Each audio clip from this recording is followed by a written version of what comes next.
So I had a couple of questions. Great presentation. I'm just curious as to how do you go about selecting the idea? Because I think this is very interesting one.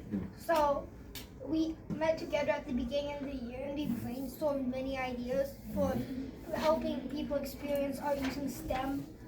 And we came up with multiple ideas and then we improved them together by adding them together or figuring out ways to better do them, and then we had a vote which one we wanted to do first. Yeah. Adding on to Bowen, like originally we wanted to do hearing, like focus on helping hearing impaired people using AI, but it was kind of like a complicated process, and we didn't have any existing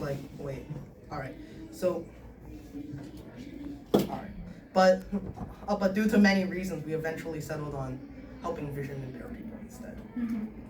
Adding on to Merson, we also wanted to create a big impact on the world, and vision impaired people have 2.2 billion as everybody in the room, so it's a really big amount. What was the biggest challenge that you had in putting this project together? To be honest, I think the biggest challenge was probably bringing this entire ship model to life. As we mentioned earlier, we designed it in a software, but then we found out that all the proportions weren't right, and we had to reprint the parts multiple times, which cost us a lot of time and effort.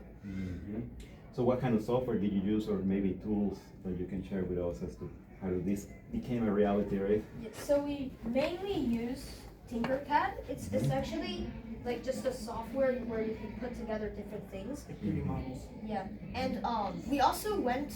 Not all of us had a 3D printer, so some of us did, but some of us didn't. So sometimes we went to a library, but we did encounter a problem. There was a 3-hour time limit, and a lot of our things take like 8 hours to print. So a lot of problems. So we had to break everything down and then print them a piece at a time and then assemble them together. So yeah, our final masterpiece. So there's the 3D printing, and there's also some electronics here, right? That you kind of Yes. were part of it. So how do you go about figuring out what electronics, or what, the idea of having this box? So it's out of the box. Basically, we wanted to create like another way that people can experience art. So for our art, we went on Amazon.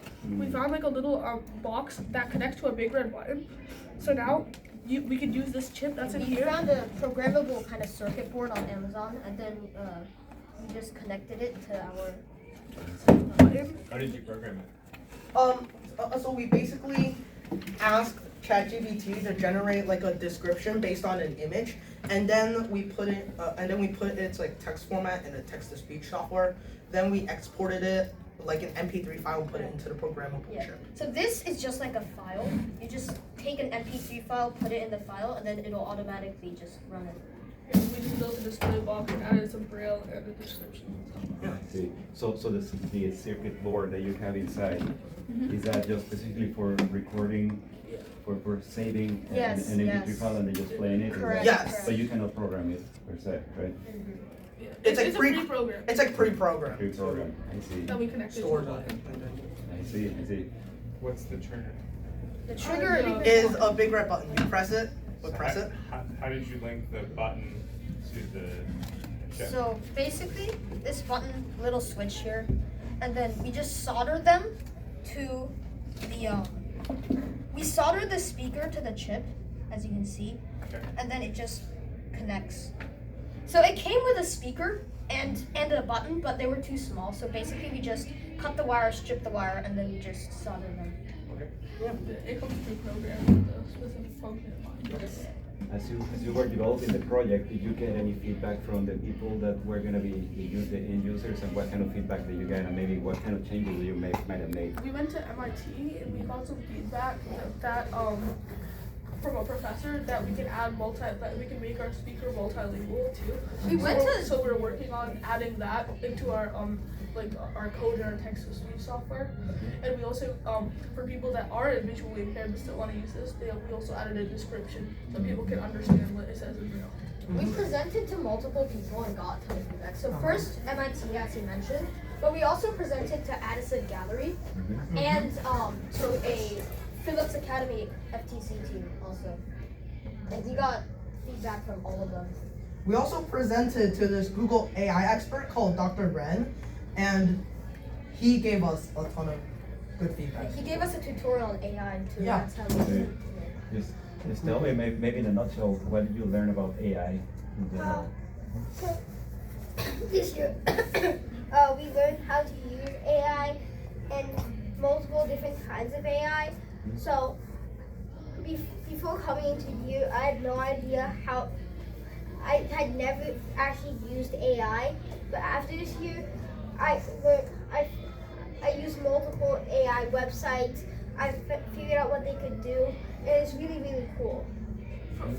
We actually had like a one-on-one presentation with an AI professor. Yeah. And he actually he showed us that basically AI is like a human child.